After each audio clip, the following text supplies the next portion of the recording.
अहंकारी जलंधर, सुन,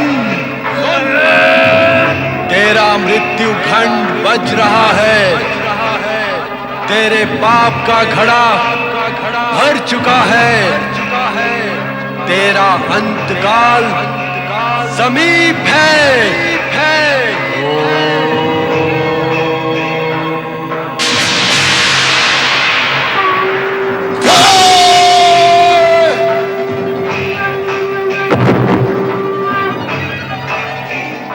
तुम्हारी इस दीर्घ मुस्कान का क्या कारण है देवी?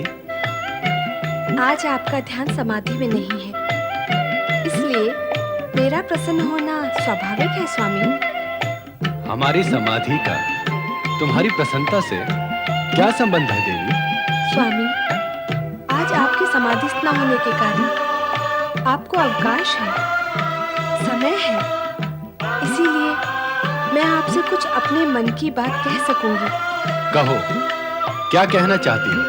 ये बताएं प्रभु, लक्ष्मी देवी और श्री हरि विष्णु जलंधर के अतिथि बन चुकने के बाद अब देवताओं की शुभ चिंतक रहेंगे या नहीं? नहीं। जलंधर के विषय में चर्चा हुई है तो ये भी सुन लो, कैलाश निवासिनी पार्वती, अब तुम्हें जलंधर के महल में महारानी बनकर रहना होगा। मैं इस समय यहाँ यही प्रस्ताव लेकर आया हूँ। अरे दुष्ट राहु, श्री हरि विष्णु के सुदर्शन चक्र से कटकर भी तूने पापाचार और अनाचार त्यागा नहीं। अब क्या तू हमारे क्रोध से भस्म होने यहाँ आया है? पहले मैं इसी भय से भयभीत हुआ था, किंतु फिर ध्यान आया मैं अमृत पीकर अमर हो चुका हूँ। इच्छा करने पर भी आप मेरा कुछ भी अहित नहीं कर पाएंगे। मुझ पर क्रोध करना व्यर्थ होगा महादेव। मैं तो केवल महाबली जलंधर का संदेश प्रस्ताव लेकर यहाँ आया हूँ। और सुंदरी पार्वती, तुम भी सुनो, इस हिम शीतल कैलाश से दैत्यराज जलंधर का राजभवन कहीं अधिक सुखमयी है। वहाँ आप दैत्यों की सम्राज्ञी बनकर रहेंगे।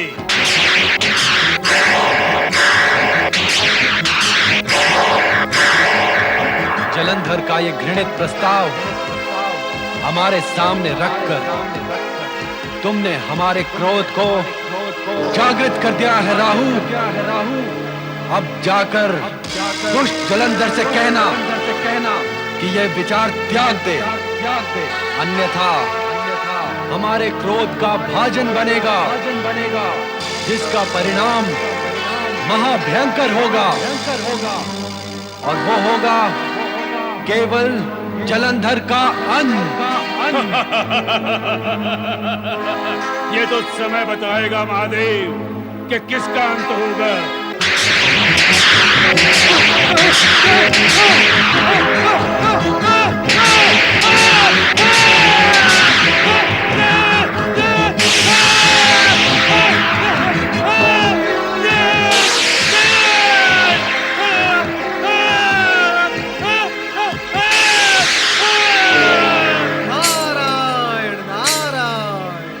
असुर सम्राट जलंधर की, असुराधिपति जलंधर की, असुर सम्राट जलंधर की, महाबली जलंधर की, असुर सम्राट जलंधर की। महाबली, मेरी रक्षा करो महाबली, मुझे बचाओ महाबली, मुझे शिव के क्रोध से बचाओ महाबली, मेरी रक्षा करो महाबली। तूने तो अमृत को भी विष कर दिया। अमृत पी लेने पर भी मृत्यु से डरकर कायरों के भांति चित्कार करता है। जिस जलंधर के सम्मुख आते हुए भय भी भयभीत होता है, उसके सम्मुख आकर तू भय से भयभीत क्यों हो रहा है? पर महाबली, राहु, हमारे सामने आने से पहले ये पर और परंतु समुद्र में फेंक कर आया करो। हमारे राज्य में शिव और उसका क्रोध प्रवेश नहीं कर सकता। अब कहो, क्या समाचार लाए हो? महाबली, मैंने जब आपका प्रस्ताव वहां सुनाया तो शिव पार्वती दोनों ने सुनकर रुद्र रूप दिखाया और आपके प्रस्ताव को ठुकराकर क्रोधाग्नि मेरे पीछे छोड़ दी। मेरा विचार है कि आप पार्वती को पाने का विचार ही त्याग दें। हम क्या एक भयभीत और कायर के विचार से कार्य करेंगे? दुर्बुद्धि! विचार तो बलवान का माना जाता है, कायर का नहीं। हमें मंत्रणा देने की धृष्टता तो स्वयं गुरु शुक्राचार्य भी नहीं करते। पर तूने इतना साहस कैसे जुटा लिया कि हमें विचार पर विचार करने की मंत्रणा दे? महाबली, जो विचार नहीं करता वो अनाचार, पापाचार और अत्याचार करने लगता है। राहु! अपने शब्दों को विराम लगा, नहीं तो कहूंगा, अवश्य कहूंगा। विचार नष्ट होने से बुद्धि भ्रष्ट होती है, बुद्धि भ्रष्ट होने से जीवन नष्ट होता है, जैसा कि मेरे साथ हुआ। अब आपकी भी यही गति होगी। अब और अधिक आपका साथ देकर अपने आप को संकट में नहीं डालूंगा।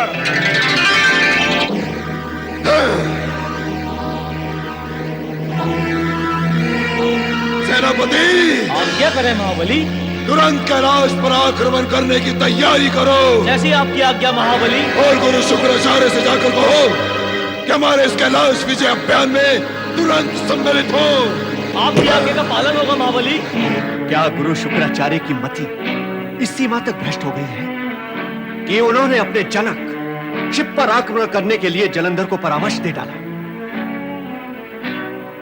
ऐसा करके समूची असुर जाति के लिए उन्होंने शिवकोप को आमंत्रित नहीं किया है। देवराज, दुष्ट प्रकृति का प्राणी जब दुष्कर्म करता है तो यह जानकर या मानकर नहीं करता कि वो कुछ अनुचित कर रहा है। उसका अहंकार उसके विवेक पर चढ़ बैठता है और फिर वो उचित और अनुचित के ज्ञान और अंतर से दूर निकलकर यही सोचता है कि जो कुछ कर रहा है ठीक ही कर रहा है। ऐसी ही गति जलंधर की है। अर्थात अब शिवकोप से न तो शुक्राचार्य बच सकेंगे और न ही जलंधर। यह सत्य है कि शिवकोप से बच सकना असंभव है, किंतु यह भी सत्य है कि अपनी पत्नी वृंदा के सतीत्व के फलस्वरूप जलंधर अपार शक्तिधारी है। यदि अपार शक्तिधारी अपनी शक्ति का दुरुपयोग करे, दूसरों के अधिकारों का हरण करे, अनैतिक और अनुचित आचरण से किसी वस्तु को प्राप्त करना चाहे, तो क्या उसकी अपार शक्ति क्षीण नहीं हो जाती? क्या वो नैतिक और चारित्रिक रूप से दुर्बल नहीं हो जाता? हाँ देवराज, ऐसा शक्तिशाली भी ऐसी स्थिति में दुर्बल हो जाता है। इसका अनुभव स्वयं आपको भी तो है। आप मुझे लज्जित कर रहे हैं गुरुदेव। सत्य की स्वीकृति में लज्जा कैसी? सत्य स्थान अवश्य बदलता है, किंतु स्वयं कभी नहीं बदलता। और यह सत्य जगत के हर एक प्राणी पर घटित होता है। मैं, तुम, जलंधर अथवा अन्य कोई भी जब अपनी शक्ति का दुरुपयोग करके दूसरे के लिए कष्ट का कारण बनते हैं, तो यही कष्ट देने की भावना सिर पर बैठकर हमें दुर्बल बनाती है और हम स्वयं कष्ट में आ जाते हैं। देखना, यही गति जलंधर की भी होगी। मेरे भैया जलंधर ने कार्य तो अनुचित ही किया है। क्या भोलेनाथ उसे क्षमा कर देंगे अथवा दंड देंगे? देवी लक्ष्मी, अब क्या होगा प्रभु? जो भी होगा विधि की रचना के अनुसार ही होगा। अर्थात भगवान शिव क्या मेरे भैया जलंधर को अपने क्रोध से भस्म कर देंगे? तुम क्या चाहती हो? वो तुम्हारा भाई है, इसलिए भगवान शिव कैलाश पर उसका स्वागत करते हुए पार्वती को सहर्ष उसे सौंप दे और उससे कहें कि पार्वती मैं तुम्हें सौंपता हूं, भस्म मैं किसी और को कर दूंगा, क्योंकि तुम लक्ष्मी के भाई हो। यही चाहती हो तुम? मेरा अभिप्राय ऐसा तो नहीं है। तो फिर क्यों चिंतित हो अपने उस भाई के लिए जो महापाप और दुष्कर्म के लिए सचेष्ट है?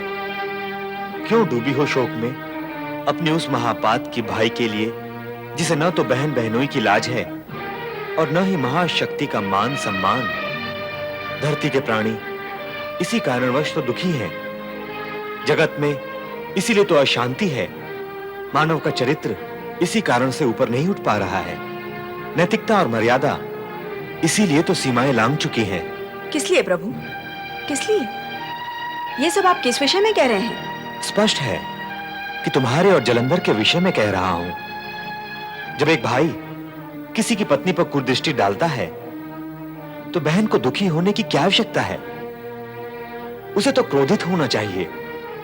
उसे विधाता से प्रार्थना करनी चाहिए कि उस महापापी को धरती से उठा ले। यदि ऐसा हो तो पापी पाप करने में संकोच करेगा, किंतु ऐसा होता नहीं। जब ऐसा नहीं होता तो किसी की बहन, पत्नी और पुत्री पर कुदृष्टि डालने वाला अपने बहन और संबंधी के मौन को अपने कुकर्म की सहमति मानकर प्रोत्साहित होता है और आगे चलकर प्रोत्साहन का यही मार्ग प्रकृति के संकेत पर मृत्युलोक की ओर मुड़ जाता है। नहीं प्रभु, नहीं। एक चरित्रहीन भाई के हित में तुम कई बार नहीं बोल चुकी हो, किंतु जगदंबा पार्वती के प्रति मर्यादाहीनता का आचरण करने पर भी तुमने उसका विरोध करते हुए भी एक बार भी नहीं कहा। तुमने जलंधर को एक बार भी रोका टोका नहीं कि माता के समान पूज्य पार्वती के प्रति अपवित्र विचार न करे। जगत के साधारण प्राणी और मानव इसी पक्षतापूर्ण व्यवहार के कारण ही दुखी, अशांत व पीड़ित हैं। वे भूल ही जाते हैं कि पति, पुत्र व भाई को कुकर्म के लिए प्रताड़ित न करके निष्पक्ष भाव से उनका कठोर विरोध न करने से वे कुकर्मी को कष्ट के कठोर कुठारे में ढकेल रहे हैं। क्या हम सबको ये आचरण शोभा देता है? नारायण नारायण, ऐसा करना तो पृथ्वी के प्राणियों को भी शोभा नहीं देता श्रीहरि, किंतु मनुष्य का तो स्वभाव ही बन गया है। नारद, अब तुम किस स्वभाव की बात करने लगे? मनुष्य स्वभाव की बात कर रहा हूँ मैं माता, मनुष्य स्वभाव की बात कर रहा हूँ। इन दिनों धरती वालों ने जो आए सो प्रसन्न जाए की नीति अपना रखी, अर्थात कोई किसी को दुष्कर्म करने से रोकता नहीं। क्यों? सभी दुष्कर्मी हैं। एक दुष्कर्मी दूसरे दुष्कर्मी को दुष्कर्म करने से क्यों रोकेगा? नारायण नारायण। क्या धरती पर एक भी सत्कर्मी शेष नहीं रहा? नहीं नहीं, इतना निराश होने की आवश्यकता नहीं। शेष है, किंतु करोड़ों में एक, जिसकी पुकार दूर तक नहीं जाती। इसीलिए कोई कुछ भी करता है उसे कोई कुछ नहीं बोलता। इसीलिए धरती पर अत्याचार और अनाचार बढ़ रहे हैं। नारद, तुम्हारे आने से विषय परिवर्तन हो गया है। तो मैं फिर चला जाता हूँ, विषय वर्तन में आ जाएगा। वैसे मेरा विचार है कि महाबली जलंधर के विषय में चर्चा हो रही थी। हाँ नारद, देवी लक्ष्मी इसीलिए चिंतित है कि कहीं भगवान भोलेनाथ जलंधर को भस्म ना कर दें। कदापि नहीं। अपने ही तेज से उत्पन्न महाबली जलंधर को वे कभी भस्म नहीं करेंगे। नारद की बात पर शंका ना करो देवी। जलंधर कितनी भी नीचता का प्रदर्शन करे, किंतु भोलेनाथ अपनी गरिमा के अनुरूप ही कार्य करेंगे। हाँ, दोनों के युद्ध का रूप क्या होगा ये तो समय ही बताएगा। नारायण नारायण।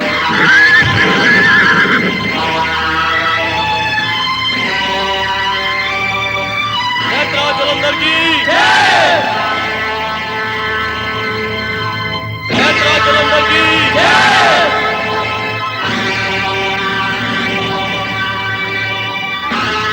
जलंधर की जय! जलंधर की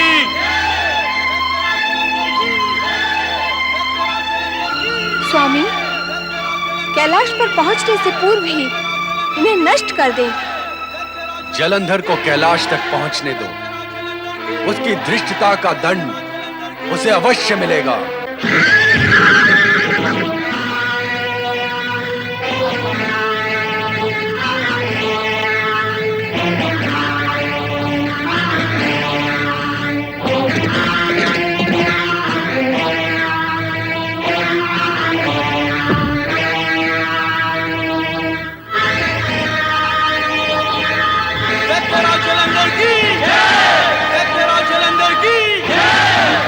जलंधर की जय!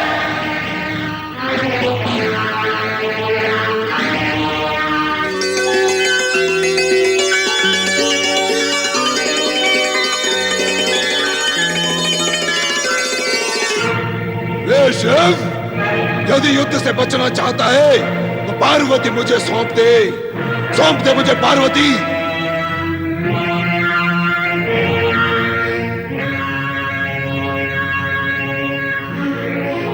आप मौन क्यों है स्वामी? शुक्राचार्य, तुमने हमारी ही आराधना करके महामृत्युंजय मंत्र की सिद्धि प्राप्त की है। हमारे उस वरदान और उपकार का क्या यही प्रत्युत्तर है? दैत्य गुरु होने के कारण मैं विवश और असहाय हो गया हूँ महादेव।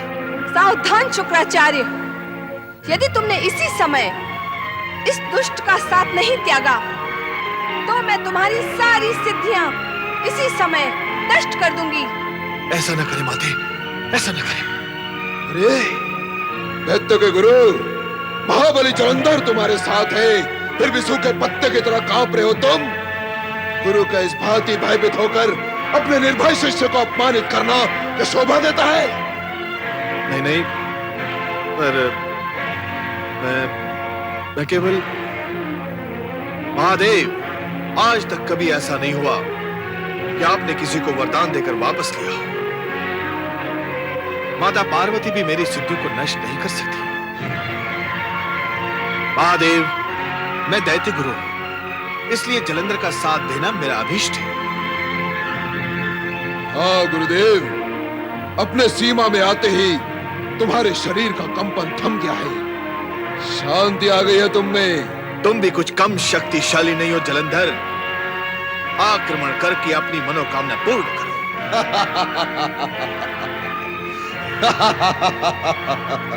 पार्वती ने मेरा मन मोह लिया है, अब इसे प्राप्त करके ही मेरे मन को शांति मिलेगी। तुमने जलंधर की बुद्धि भ्रष्ट करके हमारे कोप को जागृत किया है शुक्राचार्य। अब तुम इसके दुष्परिणाम से बच नहीं सकते।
दैत्य गुरु, आपकी ये दुर्दशा कैसे हुई? दुष्टों का साथ देने का परिणाम तो कष्टों में होता है समुद्रदेव। मैंने दुष्ट जलंधर का साथ दिया तो परिणाम भी मुझे ही भोगना होगा, कोई दूसरा तो नहीं भोगेगा। अच्छा हुआ भगवान शिव ने दया करके मुझे जलंधर से दूर कर दिया, अन्यथा शिवकोप से तो मैं नष्ट ही हो जाता। हे शिव शंकर, आपका ये उपकार मैं कभी नहीं भूलूंगा, कभी नहीं। शुक्राचार्य, अभी आप कुशल हैं, आप अपने आश्रम लौट जाइए। आओ सुंदरी, मेरे समीप आओ, मेरी रानी बनकर स्वर्ग से भी अधिक सुख भोगो।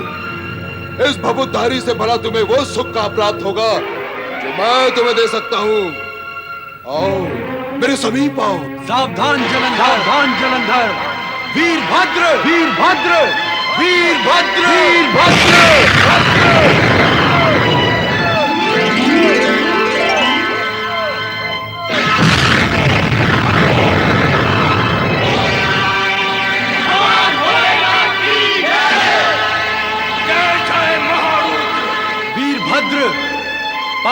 पर कुदृष्टि डालने वाले इस जलंधर को समाप्त कर दो।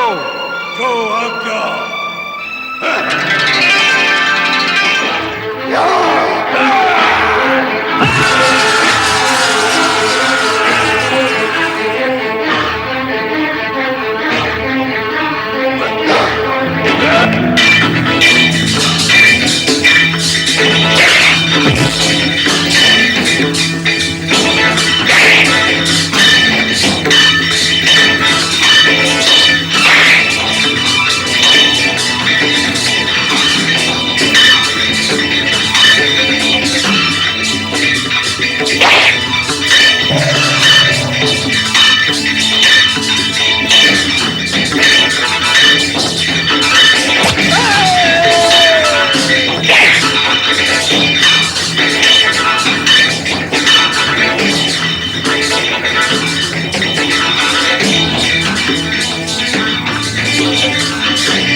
अपने वीरभद्र की दशा देख ली ना तूने?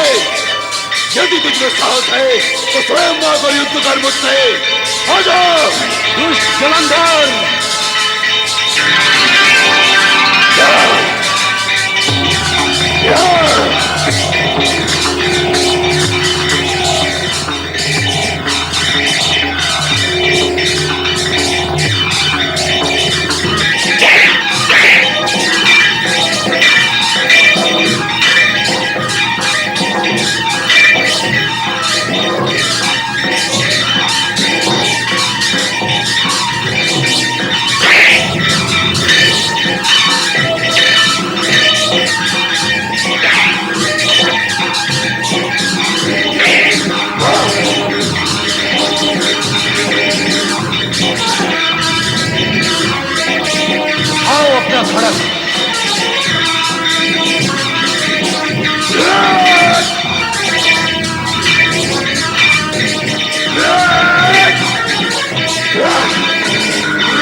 खड़ग उठाओ।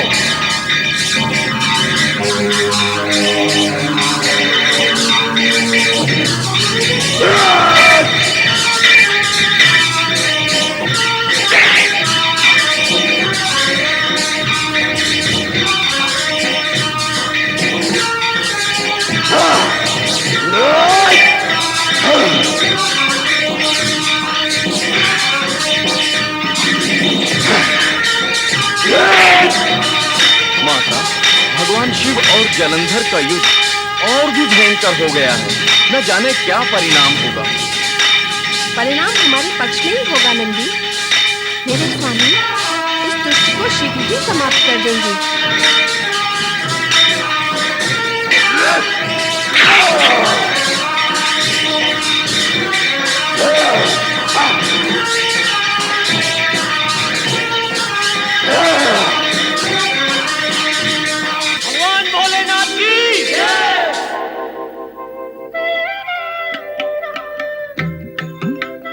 युद्ध अब समाप्त हो चुका है।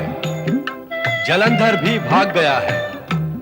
अब तुम जाओ, हम एकांत चाहते हैं।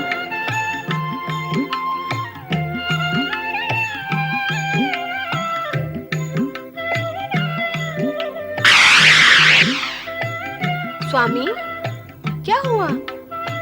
आप पीछे क्यों हट गए? देवी, हम तुम्हें नहीं छुएंगे। तुम ही हमारा हाथ थाम कर हमें एकांत में ले चलो।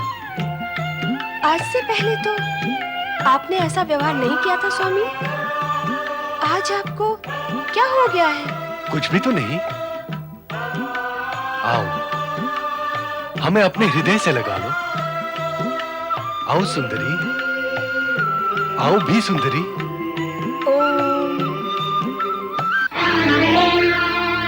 आओ सुंदरी। सुंदरी,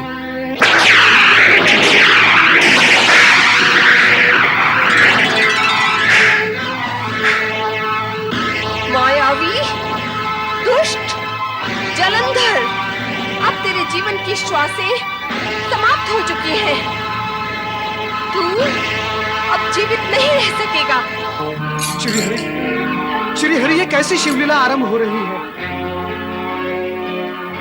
नारद, लीला तो ऐसी और वैसी ही होती है, और फिर शिवलीला वो कब और कहां से आरंभ होकर कब और कहां समाप्त होगी, इस विषय में कुछ भी नहीं कहा जा सकता, क्योंकि उनकी लीला अभी गतिमान है, गंतव्य तक नहीं पहुंची है। जब पहुंचेगी तब सुखद परिणाम लेकर ही पहुंचेगी। अतः हम सबको उसकी प्रतीक्षा करनी होगी।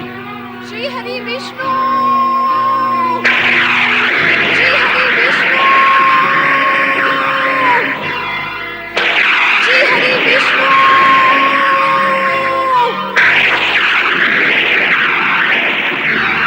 आप शीघ्र कैलाश भवन पर पधारें। श्रीहरि, माता पार्वती आपको बुला रही है। लगता है कुछ अघटित घट गया है। हम तुरंत वहां पहुंच रहे हैं। कहीं देवी पार्वती, आपने मुझे किस कार्य व कारणवश स्मरण किया है? श्री हरि, दुष्ट जलंधर ने मुझ पर कुदृष्टि डालकर मेरे सतीत्व तेज को आहत किया है। अब तो उस दुष्ट का अंत होना ही चाहिए। पर कैसे? आप मुझसे पूछ रहे हैं कैसे? जो दुष्ट दूसरे की पत्नी की गरिमा नहीं समझता और उस पर कुदृष्टि डालता है, उसे जीवित रहने का कोई अधिकार नहीं। उस दुष्ट जलंधर ने कैलाश पर आक्रमण किया, मुझ पर कुदृष्टि डाली और मुझे सुंदरी कहा। जलंधर का उद्देश्य तो अपवित्र था, दृष्टि मलिन थी, मन में पाप था। हम तो जलंधर को समाप्त करना चाहते हैं। फिर उस असुर ने मेरे स्वामी पर प्रहार कर उनकी शक्ति को चुनौती दी है। क्यों? किस कारण से? क्या सोच रहे हैं श्रीहरि? अब भी वो अधम यदि जीवित रहा तो जगत में उत्पात मचाता रहेगा।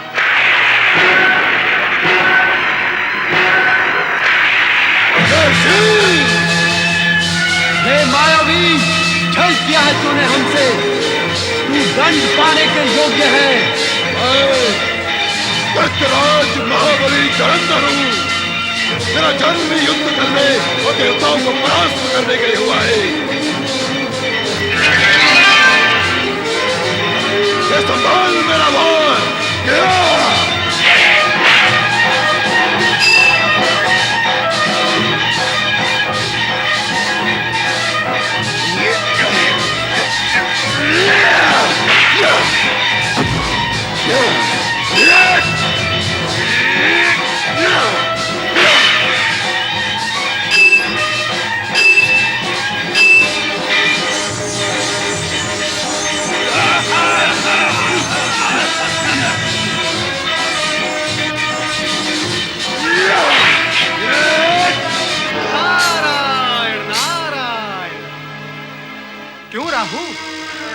शीश झुका हुआ है।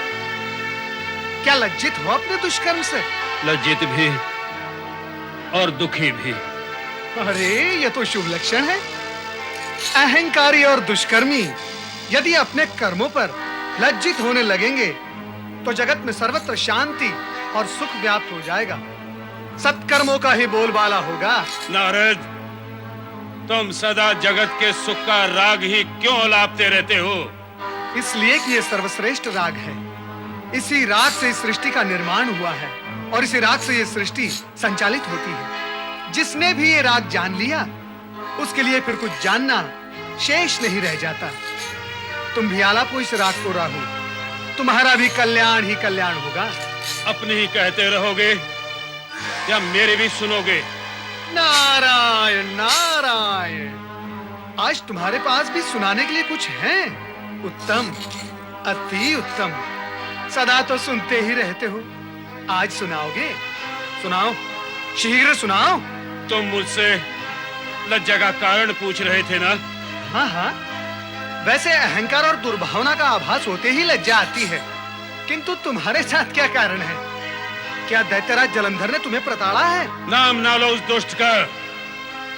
वो दैत्य नहीं, दैत्यों का शत्रु है। यदि मुझे उसके दुष्टता का ज्ञान पहले होता तो कभी साथ न देता। उसका साथ देने के कारण ही मैं लज्जित हूँ। अभ्यास करो लज्जित होने का, और अपने अन्य असुर बंधुओं को भी अभ्यास कराओ। सबका कल्याण ही कल्याण होगा। परंतु इतना भी समझ लो कि भगवान भोलेनाथ के हाथों ही जलंधर का वध होगा।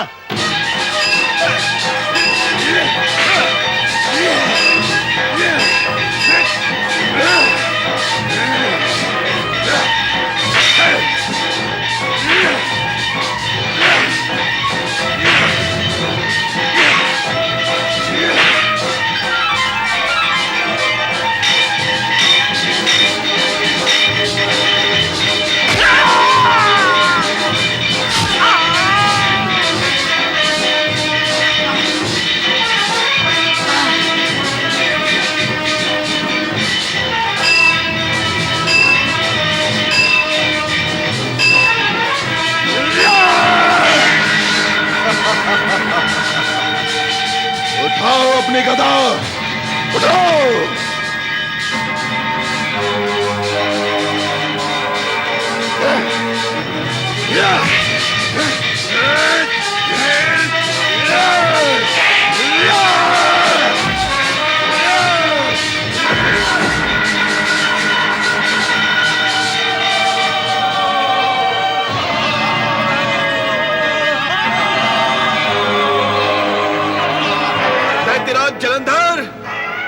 जलंधर, महेश्वर शिव शंकर से युद्ध करके अपने सर्वनाश का आयोजन मत कर। अब भी समय है, कुछ बिगड़ा नहीं। भोलेनाथ बड़े दयालु हैं। युद्ध रोककर इनसे क्षमा मांग, ये अवश्य तुझे क्षमा कर देंगे। अरे गुरु, कैसे गुरु हो तुम? कभी इस ओर तो कभी उस ओर। अरे बार बार दल बदलोगे तो तुम्हें गुरु कौन मानेगा? अरे निर्बुद्धे, समय की पदचाप सुन, काल के मंद पगों की आहट सुन, जो धीरे धीरे तुम्हारी ओर बढ़ रहे हैं। समय रहते संभल जा, फिर अवसर नहीं मिलेगा। युद्ध भूमि से भाग जाने वाले अवसरवादी दैत्य गुरु, मैं तुम्हारी भांति अवसरवादी नहीं हूं। सामने दुर्बल देखा तो डट गए और बलवान देखा तो हट गए। मुझे उपदेश देने का अधिकार अब तुम खो चुके हो। पर तू तो अपने प्राण ही खो देगा इस युद्ध में। क्यों मेरे क्रोध को भड़का रहे हो? यदि यह क्रोध की ज्वाला भड़क उठी तो कोई भी मंत्र शक्ति तुम्हारी रक्षा नहीं कर सकेगी। हाँ, मेरे प्राणों की चिंता छोड़कर तुम अपने प्राणों की रक्षा करो दैत्य गुरु। जाओ, चले जाओ यहां से, जाओ। ऋषि,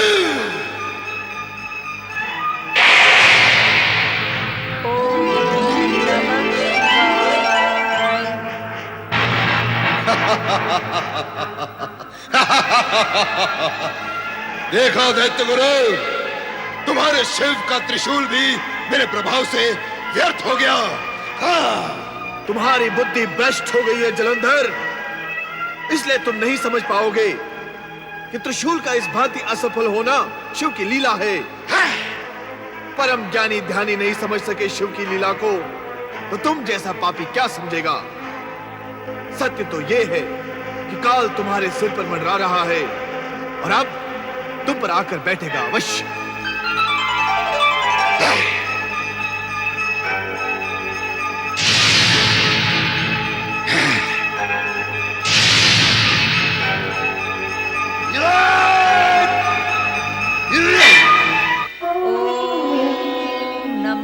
शिवाय,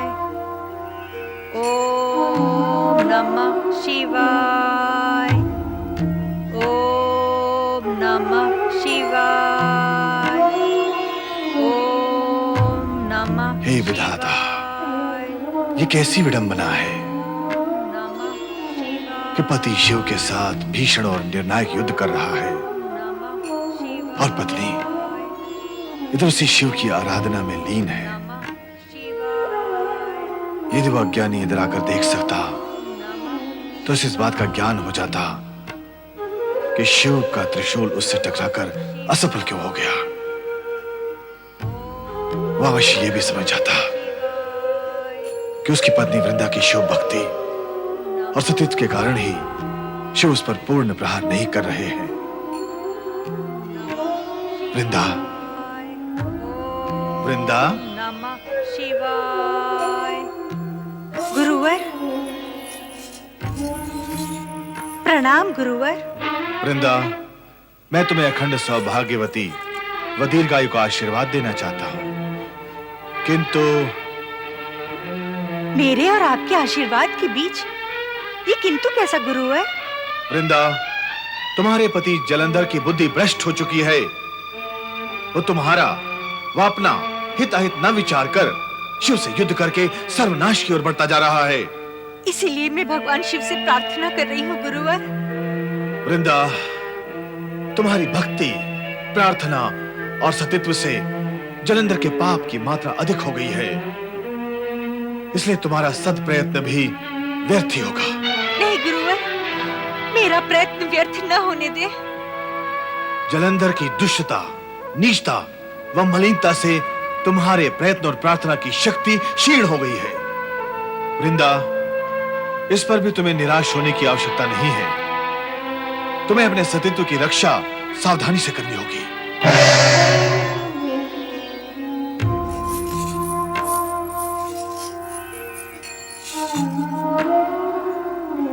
ओम नमः शिवाय।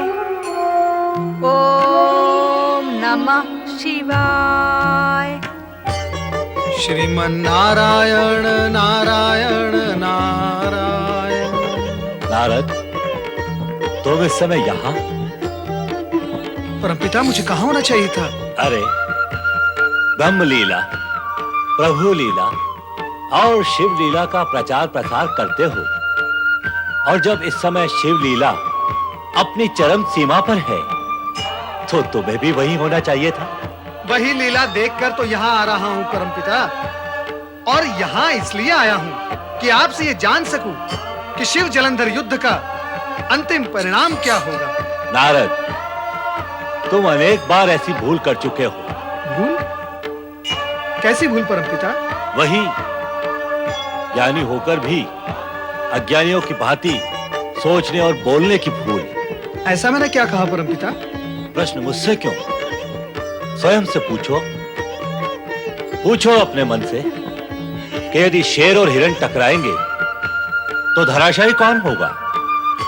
पर्वत और पेड़ का सामना होगा तो उसकी परिणति क्या होगी? अर्थात भगवान शिवशंकर की ही विजय होगी। नारद, तुम्हारा सोचना और प्रश्न दोनों निराधार थे। भला शिवशंकर के सम्मुख असुर कितने समय तक टिक सकता है? ये जो समय लग रहा है, इसके मूल में कारण है वृंदा की पतिव्रतता। और नारद, सत्य ये है कि ये युद्ध शिव और जलंधर में नहीं, प्रत्युत वृंदा के पतिव्रत धर्म और जलंधर के अधर्म के बीच हो रहा है। इस सत्य से जुड़ा हुआ दूसरा सत्य यह भी है कि अधर्म की ओर बढ़ने की शक्ति जलंधर वृंदा से ही प्राप्त कर रहा है। और इतना तो स्वयं तुम भी जानते हो नारद कि अधर्म की मार्ग पर चलने वाले को केवल आभास होता है, मात्र लगता है कि वो विजयी हो रहा है, किंतु वो विजयी होता नहीं, आज तक नहीं हुआ, भविष्य में भी नहीं होगा। कारण कि विधाता ने सृष्टि के आरंभ में ही प्रकृति के नियमों के अनुसार अधर्मी के विपक्ष में निर्णय लेकर और उसके भाग्य में सदा सदा के लिए पराजय लिखकर उस लेखनी को तोड़ ही डाला था। माता, मेरा समाधान हो गया। परमपिता, मुझे मेरे प्रश्न का उत्तर मिल गया। नारायण नारायण।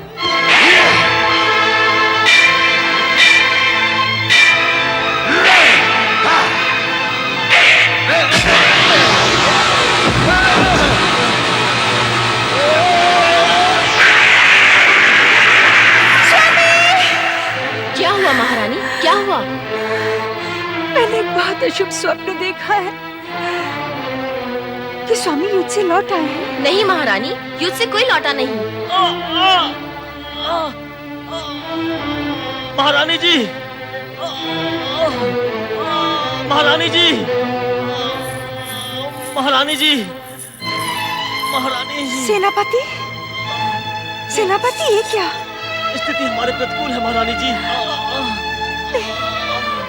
असुर सेना शिवगढ़ द्वारा समाप्त हो चुकी है।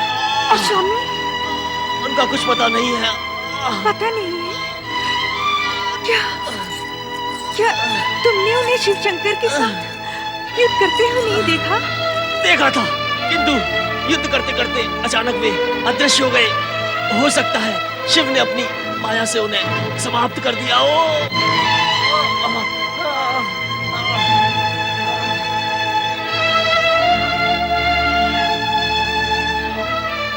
मेरा सतीत जब तक पवित्र है तब तक मेरे स्वामी का कोई भी बाल बांका नहीं कर सकता, नहीं कर सकता।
किस चिंता और सोच में डूबे हैं? देवी पार्वती ने मुझे धर्म संकट में डाल दिया है देवी। कैसा धर्म संकट स्वामी? क्या बताएं और कैसे बताएं? इस विषय में मौन रहना ही उत्तम होगा। समय आने पर तुम्हें सब ज्ञात हो जाएगा देवी। समय तो इस समय भी आया हुआ है। आप मुझे ज्ञात कराएं कि कैसा धर्म संकट है। हठ ना करो देवी। मैं हठ नहीं, आग्रह कर रही हूँ स्वामी। वो भी ना करो। आग्रह करने का अधिकार तो मुझे है। पति पर धर्म संकट आया हो और पत्नी को ज्ञात ना हो, क्या पत्नी के लिए यह धर्म संकट नहीं है? मैं तुम्हें केवल इतना ही बता सकता हूं कि इस संकट का संबंध जलंधर और उसकी पत्नी वृंदा से है। स्वामी,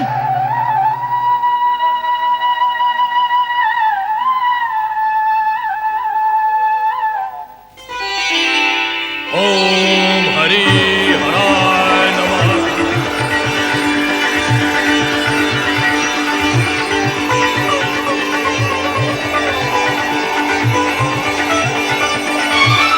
क्या उनका कहीं भी पता नहीं चला?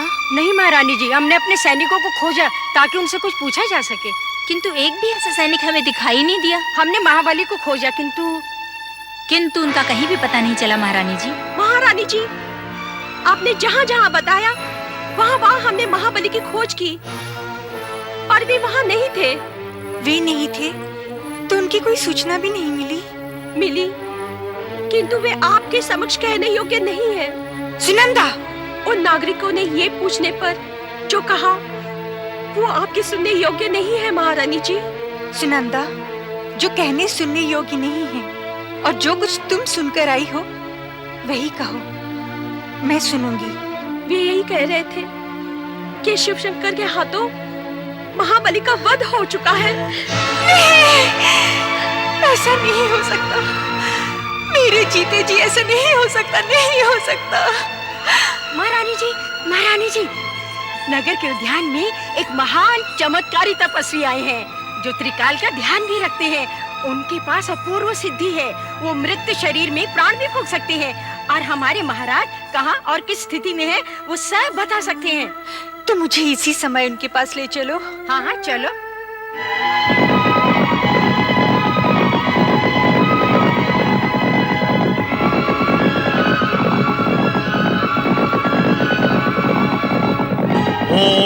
हरि हराय नमः। ओम हरि हराय नमः। ओम हरि हराय नमः। ओम हरि हराय नमः। ओम हरि हराय नमः। ओम हरि हराय नमः। ओम हरि हराय नमः। ओम हरि हराय नमः। प्रश्न के लिए क्षमा करें महायोगी राज। सुना है आप त्रिकालदर्शी हैं और मृत शरीर में भी प्राण फूंक सकते हैं। अपनी पीड़ा कहो महारानी। मैं अपने पति देव के विषय में जानना चाहती हूँ। महाबली जलंधर के विषय में? हाँ हाँ योगी राज।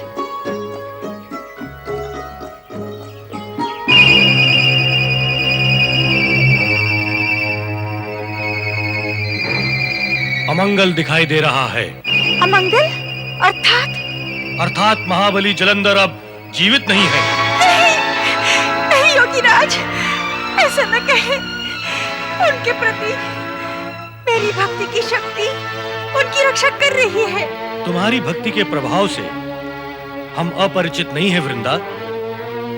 मृत जलंधर के मुखमंडल पर पहले जैसा तेज अब भी विद्यमान है। तो योगी राज मुझे मेरे पति के पास भेज दे। हमारे होते हुए इतना कष्ट क्यों वृंदा? तुम्हारे मृत पति जलंधर का शरीर हम यही मंगवा देते हैं।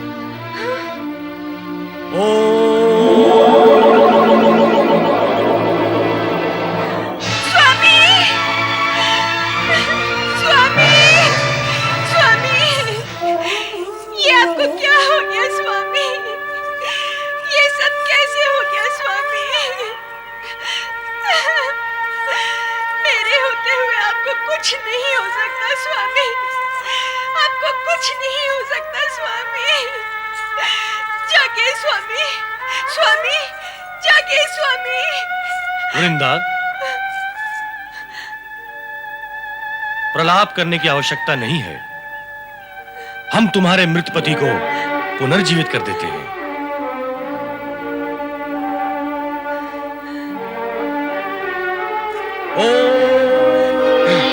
स्वामी, स्वामी, स्वामी,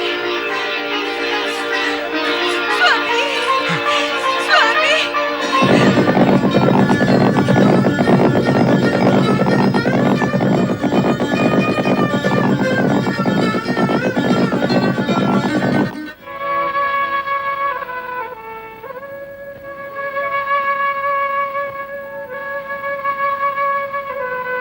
माता, नारद का प्रणाम स्वीकार करें। यह क्या, आप अकेली हैं, वो भी उदास? महाप्रभु कहाँ गए हैं? नारद, जिस सरलता से तुमने इतने सारे प्रश्न पूछ डाले, उसी सरलता से मैं तुम्हारे सभी प्रश्नों का उत्तर नहीं दे सकती। प्रश्न पूछना मेरा आशय नहीं था। महाप्रभु को न देखकर मैं असमंजस में हूँ। वो तो मैं भी हूँ, क्योंकि वे किसी धर्म संकट की बात कहकर अचानक अंतर्ध्यान हो गए। स्पष्ट रूप से उन्होंने मुझे कुछ भी नहीं बताया, केवल इतना कहा कि इस धर्म संकट का संबंध जलंधर और वृंदा से है। नारायण नारायण, इसीलिए आप उदास हैं माता? स्वाभाविक है। स्थिति समझा करो नारद। समझ गया माता, मैं सब समझ गया, स्थिति भी और परिस्थिति भी। क्या समझ गए? यही कि इस धर्म संकट का संबंध जितना आपके भ्राता महाबली जलंधर और महारानी वृंदा से है, उतना ही संबंध भगवान भोलेनाथ और माता पार्वती से भी है। नारद, तुम संबंधों की जोड़-तोड़ बैठाने में पटु हो, पर यहाँ शिव पार्वती की चर्चा कहाँ से आ गई? ऐसे गई माता। हम सब भगवान भोलेनाथ की लीला की कठपुतलियां हैं। भगवान भोलेनाथ हमें जैसे नचाते हैं, हमें नाचना पड़ता है। नारायण नारायण। परंतु आप चिंता न करें, भगवान श्री हरि विष्णु शीघ्र ही अपना कार्य पूर्ण कर लौट आएंगे। श्री हरि विष्णु ने जलंधर के मृत मायावी शरीर को प्रकट करके वृंदा को आश्वस्त कर दिया था कि जलंधर जीवित है और शेष कार्य को पूर्ण करने हेतु श्री हरि विष्णु ने ऐसी लीला रची जिसके परिणाम स्वरूप जलंधर का अंत होना निश्चित था। इस लीला के प्रभाव से वृंदा का मन अशांत और पीड़ित हो उठा। उसे सांत्वना देते हुए श्री हरि विष्णु ने कहा, तुम्हारे मन की पीड़ा की शांति के लिए मैं तुम्हें वरदान देता हूं कि देवी लक्ष्मी की प्रतीक तुलसी में तुम सदा सदा के लिए निवास करके पूज्यता प्राप्त करोगी। सौभाग्यवती स्त्रियां तुम्हारी पूजा करके सौभाग्य का सम्मान प्राप्त करेंगी। इतने पर भी अब मेरे जीवित रहने का कोई अर्थ नहीं है। मैं जा रही हूँ। ओम नमः शिवाय।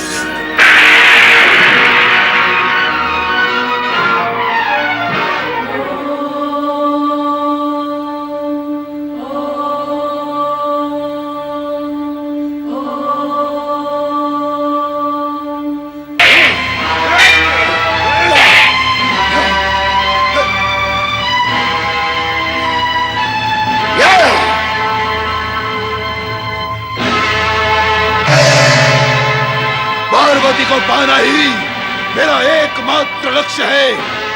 अब कोई तुम्हारी रक्षा नहीं कर सकता महादेव। मैं तुम्हारा अंत कर दूंगा।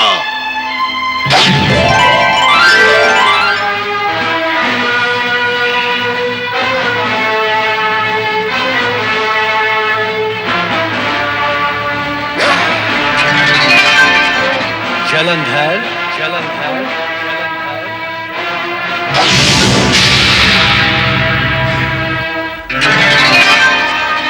मायावी जलंधर, मायावी जलंधर,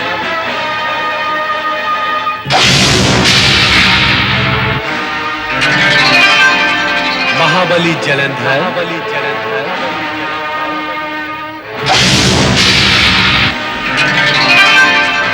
दैत्यराज जलंधर, दैत्यराज जलंधर,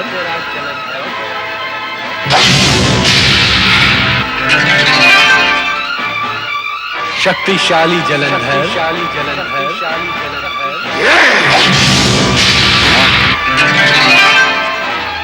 दैत्य सम्राट जलंधर,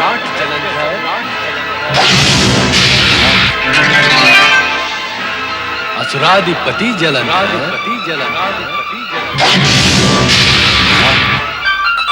दुष्ट जलंधर, जलंधर,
जलंधर, जलंधर, सुन, सुन, तेरा मृत्यु खंड बज रहा है। तेरे पाप का घड़ा भर चुका है। तेरा अंतकाल समीप है।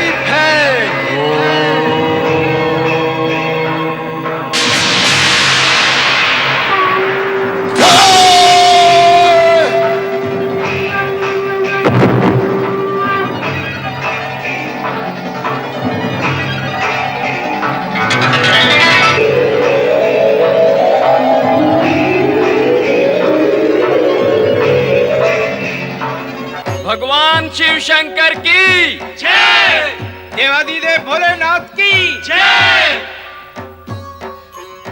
प्रभु, आपने स्वयं जलंधर की उत्पत्ति करके उसे असुरों का अधिपति बनाया।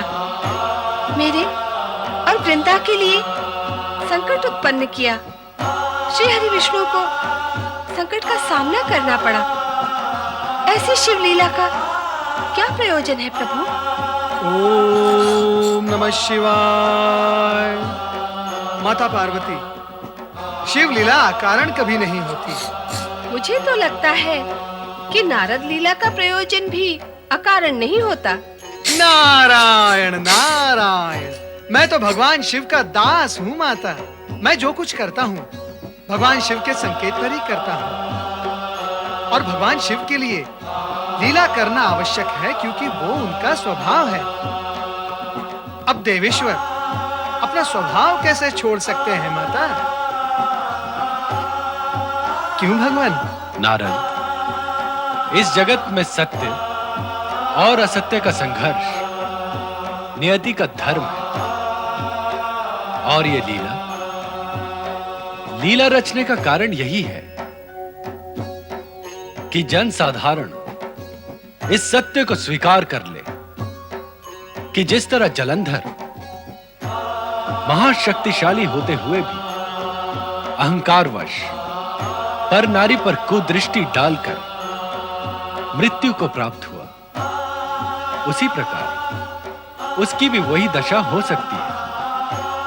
अतः वह सावधान रहे। जन साधारण को सावधान वे सुरक्षित रखने के लिए ही लीलाएं रची जाती हैं।